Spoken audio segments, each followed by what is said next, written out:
Hello everyone. இந்த வீடியோவில் ஆரி work neck design 36 தான் பார்க்க போகிறோம்.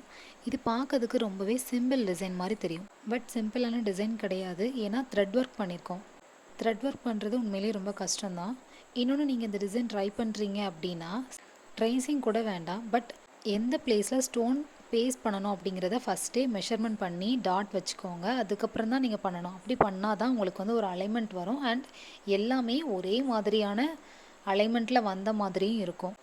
ப்ளவுஸுக்கு கான்ட்ராஸ்ட்டாக, அதாவது சாரீ கலரில் நீங்கள் த்ரெட்டை யூஸ் பண்ணுங்கள். அப்படின்னா தான் அது வந்து நல்லா விசிபிளாக தெரியும். இந்த ப்ளவுஸ் போட போகிறீங்க அப்படின்னா ஃபஸ்ட்டு ஒரு டைம் இதை ட்ரை பண்ணி பாருங்கள். ஒரே ஒரு டிசைனை சிம்பிளான வந்து புட்டாஸ் டைப்பை, அது உங்களுக்கு நல்லபடியாக வந்துட்டு அப்படின்னா நீங்கள் ஃபுல்லாகவே இதை ட்ரை பண்ணலாம். ஹேண்டுக்குமே இதே சேம் டிசைன் தான். கீழே நம்ம ஒரு லைனில் கொடுத்துட்டு மேலே புட்டாஸ் வச்ச மாதிரி டிசைன் பண்ணி கொடுத்துருந்தோம். பார்க்குறதுக்கு அவ்வளோ ஃபினிஷிங்காக கரெக்டான மெஷர்மெண்ட்டில் ரொம்ப அழகாக இருந்தது. எனக்கே ரொம்ப பிடிச்சிருந்துச்சு. பிகினர்ஸாக இருக்கீங்க அப்படின்னா ஃபஸ்ட்டு ஒரு டைம் ட்ரை பண்ணி பாருங்கள். நெக்ஸ்ட்டு உங்களோட ப்ளவுஸில் ட்ரை பண்ணி பாருங்கள். த்ரெட் ஒர்க்கில் நான் கோல்டு கலரில் சீக்வன்ஸ் வந்து யூஸ் பண்ணியிருக்கேன். அது இதில் விசிபிளாக தெரியல. நீங்கள் வேணால் உங்களோட சாரீக்கு மேட்சான ஒரு கான்ட்ராஸ்ட் கலரில் யூஸ் பண்ணிங்கன்னா இன்னும் கொஞ்சம் நல்லா விசிபிளாக இருக்கும். இந்த மாதிரி யூனிக்கான டிசைன்ஸ் பார்க்குறதுக்கு என்னோடய சேனலை சப்ஸ்கிரைப் பண்ணிக்கோங்க.